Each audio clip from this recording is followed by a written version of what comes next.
तुम्ही फक्त चांगल्या लोकांच्या पाठीशी राहा। मी आपल्या जिल्ह्याचा नावलौकिक वाढवण्याच्या करता जेवढं काही मला कष्ट घेता येईल तेवढे मी कष्ट घेईल। तुमची मला आशीर्वाद पाहिजे, तुमची मला साथ पाहिजे, हे मात्र माझं हात जोडून तुम्हाला सगळ्यांना विनंती करायची आहे। आणि त्याच्यामुळं आपलं जे काही मागच्या अनेक वर्ष पवार साहेबांनी ह्या जिल्ह्याचा नावलौकिक हा देश पातळीवर पोहोचवलेला आहे।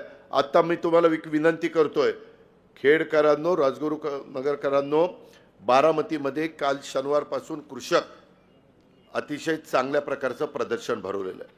तुम्ही जात शनिवारपर्यंत आहे, रोज लाखो लोक येत आहेत। ज्या महिला शेतीवाडी करतात तुम्ही पण जावा, तिथं पोल्ट्रीच्या संदर्भात कुठले काय केलं पाहिजे, डेअरीच्या संदर्भात काय केलं पाहिजे, भाजीपाला कसा केला पाहिजे, फळं कशी हे केली पाहिजे, क्वालिटीची फळं कशी आणली पाहिजे, कमी पाण्यात कसं केलं पाहिजे, एआयचा वापर करून।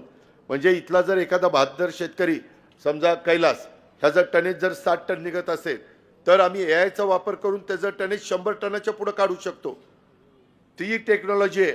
मी माझ्याही शेतामध्ये आज 63 एकर ऊसाची लागवड तशी केलेली आहे, 7 एकर केळीची लागवड तशी केलेली आहे। पाण्याची 40 ते 50% बचत होते, खताची 40 ते 50% बचत होते। ते केल्याशिवाय तुम्हाला माझ्या प्रपंचाला हातभार लावता येणार नाही आणि हे शक्य आहे। हे बाहेर कुठं बघण्याच्या पेक्षा इथं बारामतीमध्ये बघायला मिळतंय। फक्त सकाळी स्वतः तिथं जावा, दिवसभर वेळ काढून जावा, जेवढं तुम्ही बघाल तेवढं तुम्ही त्याच्यामध्ये तुमच्या ज्ञानात भर पडणार आहे।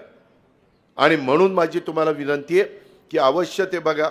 मी पण त्या दिवशी उद्घाटनाला कुलगुरूंना नेलं होतं कारण आचारसंहिता होती, पण फार चांगला दरवर्षी आम्ही करतो।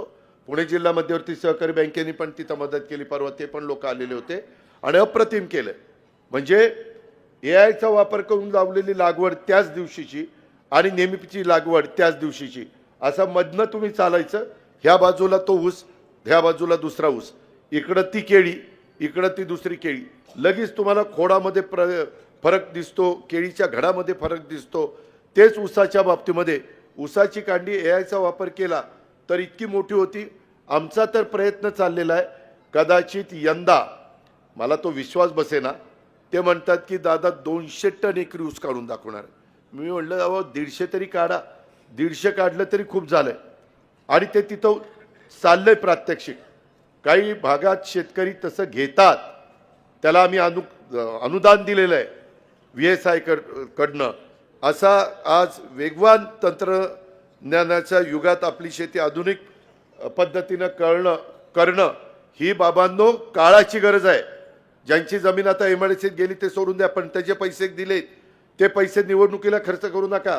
काहींना जमिनीचे पैसे आलेत, केले बायकोला उभं, हा लढतो। अरे पण वाटोळे पैसे संपल्यावर काय करणार? 2 हाताला चुना लावून ठोठ करत बरं काही उपयोग नाही रे। राजकारण लय वंगाळ आहे, आता काय सांगायचं। पण आता काय, तुम्ही धंदा पाणी करा, मस्तपैकी राहा, मुलाबाळांना चांगलं शिकवा, निर्व्यसनी राहा। मी पुन्हा पुन्हा सांगतोय, साधू संतांनी ते आपल्याला सांगितलंय।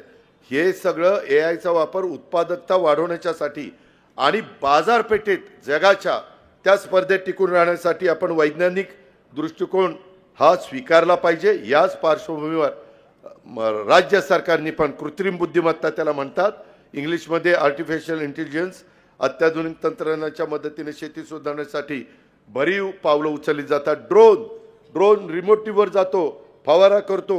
अहो त्या स्क्रीनवर दिसतं तुमचा जर 5 एकराचा प्लॉट असेल तर कुठं काय कमी दिसतंय ते तेवढ्यापुरतंच दिसतं आणि तुम्ही लगेचच जाऊन तिथं ट्रीटमेंट द्यायची।